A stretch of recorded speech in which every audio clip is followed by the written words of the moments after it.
इस वीडियो में हम देखने वाले कि इस तरह के मोशन ग्राफिक्स किस तरह से क्रिएट करते हैं। ओके, पहले हम न्यू कॉम्पोजिशन पे क्लिक करेंगे एंड देन 1920 इंटू 1080 इस रेजोल्यूशन में selecting white colour and FPS हम यहाँ पे 30 FPS पे काम करेंगे एंड ओके पे क्लिक कर लिया एंड इस तरह से वाइट कलर का एक कॉम्पोजिशन क्रिएट कर लिया।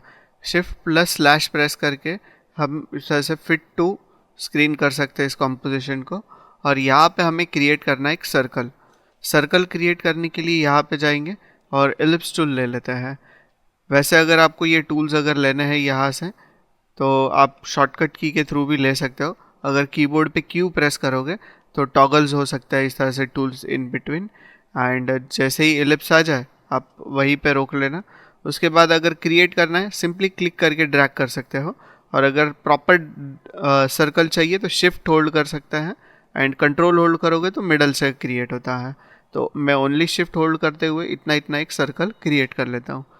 क्रिएट करने के बाद इसके अंदर फिल कलर क्या है, नन, तो इसको हम रखेंगे वाइट और यहाँ पे जो ब्लैक कलर है इसके स्ट्रोक में और इसका स्ट्रोक जो 2 है इसको हम थोड़ा सा लिटिल बिट इंक्रीज करेंगे और रख देता है 8% रख लेता है, 8 की वैल्यू दे दी इसको।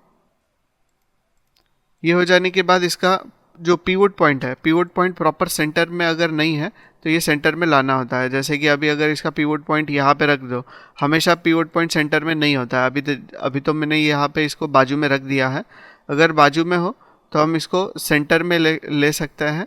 सेंटर में लाने के लिए यहाँ पे भी ऑप्शंस मिल जाएंगे आपको, लेयर या फिर एडिट के अंदर यहाँ पे, या फिर आपको शॉर्टकट की यूज़ करना होगा कंट्रोल अल्ट होम प्रेस करोगे ना तो डायरेक्टली वो सेंटर में आ जाता है। सेंटर में लाने के बाद इस ओवरऑल ऑब्जेक्ट को 3D में कन्वर्ट करना है। अभी ये 2D ऑब्जेक्ट है तो 3D में करने के लिए हम यहाँ पे इस आइकॉन पे क्लिक कर सकते हैं ताकि ये 3D में कन्वर्ट हो जाए। 3D में कन्वर्ट करने के बाद अगर आप इसको ओपन करोगे तो ट्रांसफॉर्मेशन के अंदर आपको इस तरह के कुछ ऑप्शंस दिखाई देंगे, ओरिएंटेशन, रोटेशन एक्स वाई जी।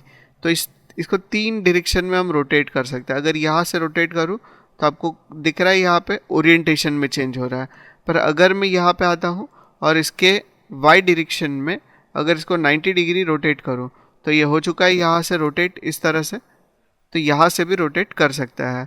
तो रोटेट कर देने के बाद मुझे ऑब्जेक्ट यहाँ पे ऊपर की तरफ चाहिए और इसका एंकर पॉइंट बीच में चाहिए। तो हम क्या करेंगे, एंकर पॉइंट में चेंजेस करेंगे।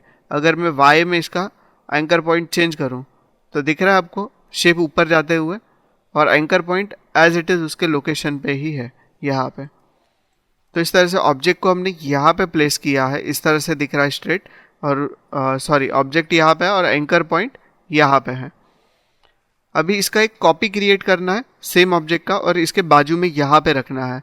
तो कैसे क्रिएट करेंगे, ये शेप 1 को सिलेक्ट करो, कंट्रोल D प्रेस करो, डुप्लीकेट करने के बाद इसको ओपन करना है।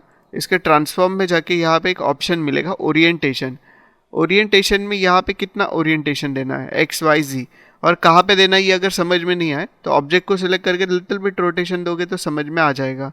जैसे कि जी में हो रहा है तो जी में मैंने 10 की वैल्यू दे दी। तो अभी आप सिलेक्ट करके देख सकते हो दोनों ऑब्जेक्ट आपको इस तरह से दिखाई देंगे, ये दोनों ऑब्जेक्ट।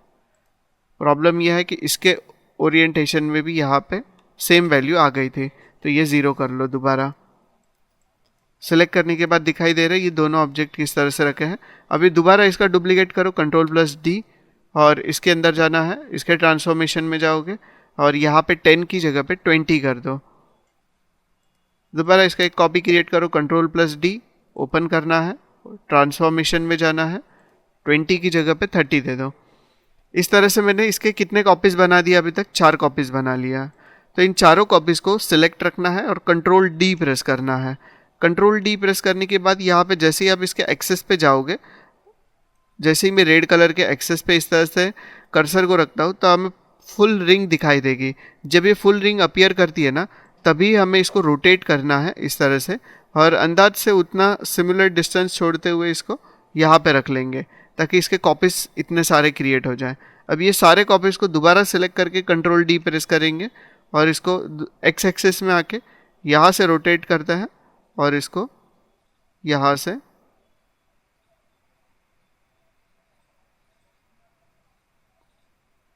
ऑलमोस्ट यहाँ पे रख सकते हो इस तरह से।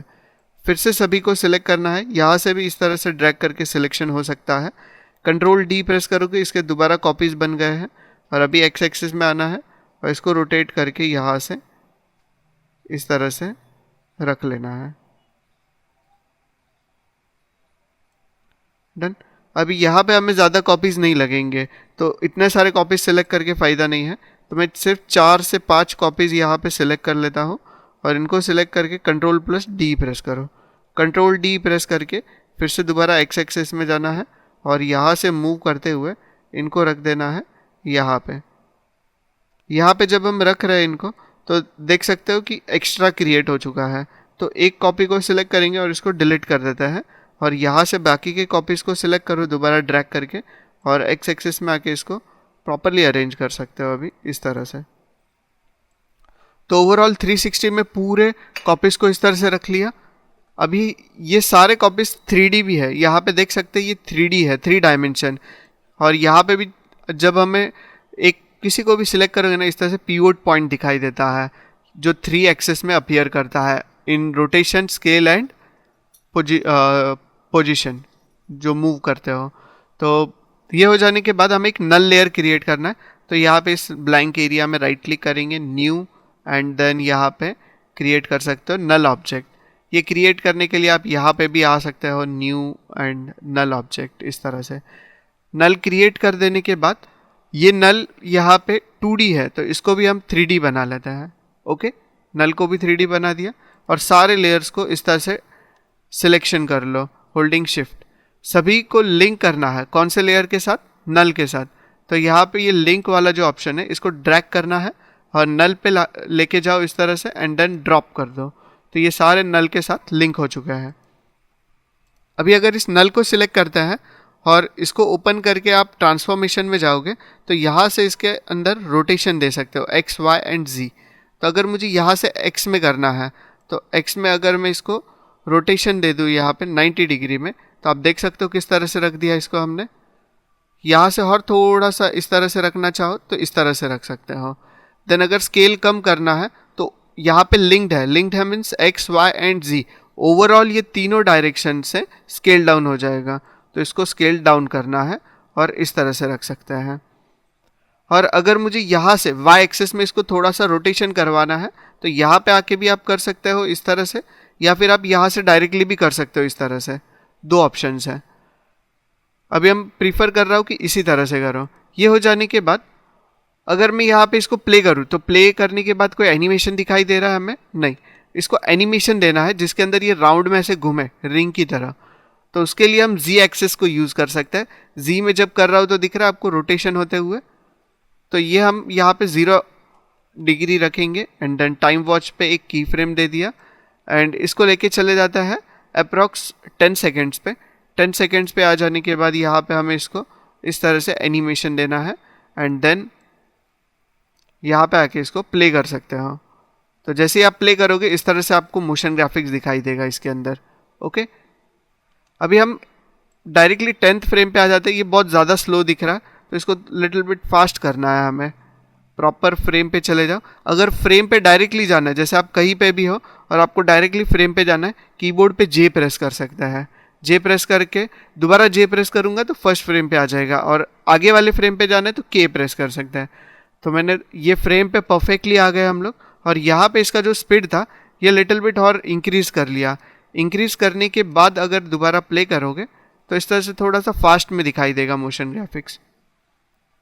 ओके, अभी यहाँ पे हम क्या कर सकते हैं, ये अगर कोई आपको ऑब्जेक्ट दिखाना है इस ओवरऑल रिंग के बीच में, तो ऑब्जेक्ट को रख सकते हो, जैसे कि वो नीचे से ऐसे पॉपअप करके ऊपर आ गया इस रिंग के बीच में, और ये इस तरह से राउंड में गोल घूम रहा है, और वो जो ऑब्जेक्ट रहेगा अंदर प्रोडक्ट रहेगा वो भी कोई अलग टाइप के मोशंस में घूम रहा है अंदर की तरफ। इस तरह के अलग अलग ग्राफिक्स आप क्रिएट कर पाओगे। ओके, तो यहाँ पे हर एक चीज़ ट्राई करके देखते हैं। Control plus Y, control Y press कर देने के बाद यहाँ पे मैंने एक सॉलिड क्रिएट किया 1080 इंटू 1080 पिक्सल्स में। 1080 पिक्सल्स में करने के बाद ये एक प्लेन ग्राफिक है जिसके अंदर कुछ भी नहीं है, तो इसके अंदर हम ऐड करना है। पहले तो इसको 3D बना दो क्योंकि ये 2D है, और इसके अंदर हमें ऐड करना है ग्रिड, GRID, ग्रिड सर्च करो जो जनरेट के अंदर मिलेगा। और हम इस तरह से भी ले सकते हैं, यहाँ पे जाओगे तो इफ़ेक्ट्स के अंदर आपको मिल जाएगा जनरेट, जिसके अंदर यहाँ पे ग्रिड मिल जाएगा। इस तरह से भी ले सकते हो। ग्रिड लेने के बाद यहाँ पे कुछ ग्रिड दिखाई दे रहा है आपको, लाइन लाइन। अब ये ग्रिड अगर विजिबल नहीं है तो इसका ब्लेंडिंग मोड जो है ये आप नॉर्मल कर सकते हो। नॉर्मल रख देने के बाद यहाँ पे इसका कलर है वाइट, तो इसको हम रखेंगे ब्लैक कलर, जिसके अंदर इसका बॉर्डर जो है ये आप इंक्रीज कर सकते हो और इस तरह से रख सकते हैं। बॉर्डर वगैरह सब कुछ इंक्रीज करने के बाद यहाँ पे एंकर पॉइंट की जगह पे विड्थ एंड हाइट स्लाइडर इस तरह से चेंजेस कर दिए, ताकि विड्थ और हाइट में स्लाइडर की तरह बहुत सारे एजेस आ जाए, जिसको आप स्लाइड कर सकते हो यूजिंग विड्थ एंड हाइट। तो विड्थ में अगर मैं इस तरह से इंक्रीज करूँ तो दिखाई दे रहा है कितने सारे एजेस थे वो सब कम हो चुका है। और यहाँ पे जो एक एज दिख रही है इसको मैं अगर मूव करना चाहूँ तो एंकर पॉइंट को यहाँ से जब मूव करूँगा तो आपको दिखाई देगा ये मूव हो रहा है। तो मुझे और ज़्यादा इंक्रीज करना है इस तरह से, और यहाँ से और ज़्यादा इसको इस तरह से मूव करना है, ताकि ये बीच में कोई भी एज इस तरह से ना दिखाई दे। बस ये हमारा एंड मोटिव था। और यहाँ से अगर मैं इसको हाइट में इंक्रीज करना चाहूँ तो हाइट में इंक्रीज करने के लिए यहाँ से आप डायरेक्टली इस तरह से हाइट दे सकते हो ताकि हाइट में इंक्रीज हो जाए। तो जितना स्पेसिंग है इन दोनों के बीच में उतना ही स्पेसिंग यहाँ पे भी हम लोगों ने दे दिया इस तरह से कुछ। ये देने के बाद अभी हमें यहाँ पे हर एक इफेक्ट फाइंड आउट करना है जिसका नाम है स्पीयर, CC स्पीयर मिलेगा। CC स्पीयर को ड्रैग करना है और इस 1080p का जो आपने सॉलिड बनाया इसके ऊपर ड्रॉप कर देना है। तो ये क्या हो जाएगा, एक स्पीयर में कन्वर्ट हो जाएगा। ओके, स्पीयर में कन्वर्ट कर देने के बाद सबसे पहले हम इसके लाइटिंग में एडजस्ट कर लेते हैं। लाइटिंग में एडजस्टमेंट्स करने के लिए लाइट में चले जाओ और यहाँ पे light intensity, light colour, light height, ये सारी चीज़ें दिखाई देगी, जिसके अंदर हम यहाँ पे कुछ नहीं करेंगे। शेडिंग्स में चले जाते हैं। शेडिंग्स में जाके यहाँ पे एम्बियंट लाइट 100% लगाओगे तो यहाँ पे सभी जगह पे लाइट आएगी और इसका डिफ्यूज आप 0 कर सकते हो। ओके, इस तरह से, ताकि ये परफेक्ट स्पीयर की तरह दिखाई दे आप लोगों को। ये हो जाने के बाद अभी हमें इसको, ये स्पीयर को रोटेट करना है तो यहाँ से रोटेट कर सकते हो इस तरह से, पर ये रोटेशन प्रॉपर होगा नहीं अभी यहाँ से करोगे तो इसके लिए हमें ये रोटेशन चाहिए।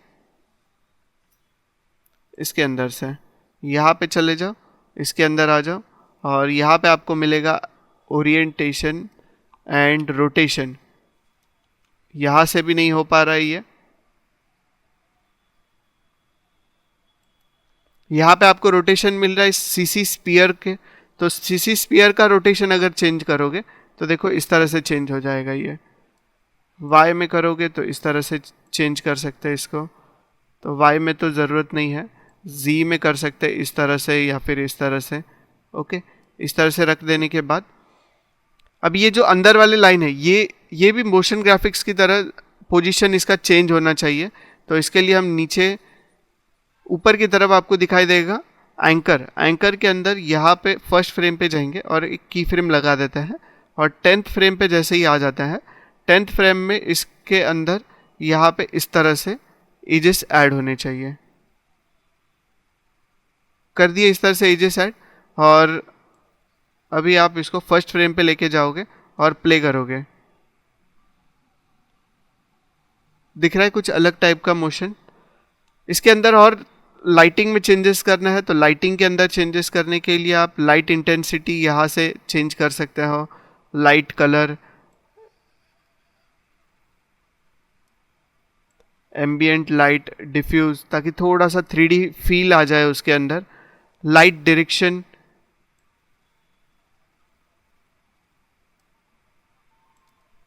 लाइट डायरेक्शन को हम अगर 0 कर दें तो ये परफेक्ट मिडल में आएगा। लाइट हाइट को 100% रख सकते हो ताकि प्रॉपर बीच में दिखाई दे ये। इस तरह से। ओके, तो इस तरह से कुछ रख सकते हो ताकि वो स्पीयर टाइप दिखाई दे और इस तरह से मोशन कर क्रिएट कर सको उसके